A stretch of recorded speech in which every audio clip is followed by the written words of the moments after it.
आप देख रहे हैं केवल सच न्यूज। पत्नी ने प्रेमी संग मिलकर की पति की हत्या और लगाई इंसाफ की गुहार। सच सामने आने पर प्रेमी के साथ हुई गिरफ्तार।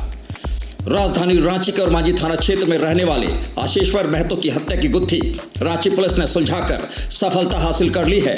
आशीश्वर महतो की हत्या की साजिश उसकी पत्नी ने अपने प्रेमी के साथ मिलकर रची थी।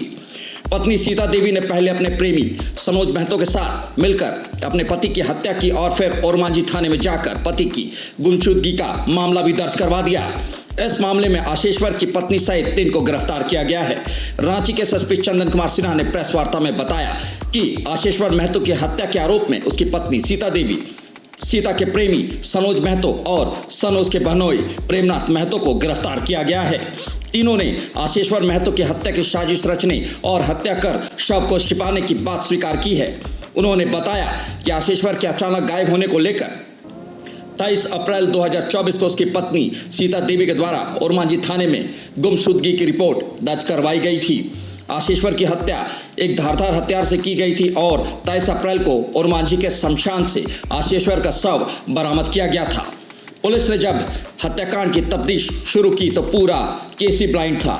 आशीश्वर की पत्नी हर दिन थाने में आकर अपने पति के हत्यारों को गिरफ्तार करने की मांग किया करती थी, लेकिन जब पुलिस ने गहराई से मामले की जांच शुरू की और पुलिस को जो टेक्निकल सबूत मिले वह सभी सीता देवी के मुलजिम होने का इशारा कर रहे थे। इस हत्याकांड की गुत्थी सुलझी तो चौंकाने वाला सच सामने आया, क्योंकि इस हत्याकांड के पीछे कोई और नहीं बल्कि मृतक की पत्नी सीता देवी ही मास्टरमाइंड थी। सीता ने अपने प्रेमी सनोज के साथ मिलकर ही पति की पहले हत्या की और फिर सनोज के बहनोई के साथ मिलकर शव को शमशान घाट के पास ठिकाने लगा दिया। सीता और सनोज के बीच काफी समय से प्रेम प्रसंग चल रहा था, जिसकी जानकारी आशीश्वर को हो गई थी। इसी वजह से सभी ने मिलकर उसे रास्ते से हटा दिया। 3 लोग गिरफ्तार है, क्या है ये पूरा मामला और किस तरह से? ओरमांझी थाने में एक कॉम्प्लेन आया था। एक लेडी आई, उन्होंने कहा कि मेरा पति गायब है।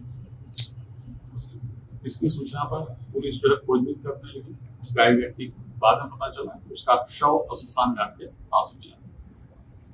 उसके बाद जो है पुलिस अनुसंधान शुरू किया कि किस तरह से इसकी हत्या हुई है, और जब पूरा अनुसंधान किया पता चला कि पत्नी ही हत्या में शामिल थी और पत्नी ने ही अपने हथौड़े और टांगी के वार से उसकी हत्या की थी और अपने प्रेमी और प्रेमिका के प्रेमी के बहनोई इसके साथ मिलकर डेड बॉडी को कैरी किया था। सबसे बड़ी बात है दिन में लगभग 11 साढ़े 11 बजे हत्या हुई थी। हत्या के बाद उस शव को जो खेत में जो थोड़ा छोटा कमरा था उसी में दिन भर रखा गया।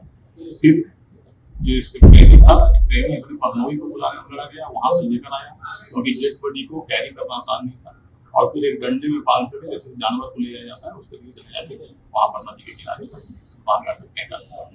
ये पूरा ही केस ब्लाइंड था, वाइफ ही कॉम्प्लेनेंट थी, और ऐसे में रूरल एसपी के निर्देशन में और डीएसपी सिंह के नेतृत्व में ओरमांझी थाना ने बहुत बढ़िया अनुसंधान किया और इसमें पूरे कांड का पर्दाफाश हुआ और जो भी हथियार थे जिसके द्वारा हथौड़ा, कुल्हाड़ी, टांगी, डंडा, जिसका भी प्रयोग इस घटना में होता सब कुछ बरामद हो गया है।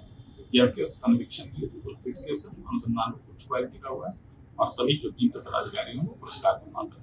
तो ये तो गुनाह करने की कोशिश की गई थी, पहले खुद ही हत्यारा होकर के थाने पहुंचे। हाँ, ये इसमें कहें कि ये केस बिल्कुल ब्लाइंड था और जब भी पुलिस के सामने यह समस्या आती है कि विक्टिम पर अगर आपको शक हो जाए तो अनुसंधान बड़ा कठिन होता है, क्योंकि विक्टिम से इंट्रोगेट करना ये भी चिंता रहती है कहीं अगर वो नहीं शामिल हो तो ऐसे में ये बड़ा ही इनह्यूमन होता है। लेकिन प्रोफेशनली लोगों ने बहुत अच्छा अनुसंधान किया और अनुसंधान के सारे मैटर का पर्दाफाश मात्र 1 सप्ताह के अंदर। ठीक है सर।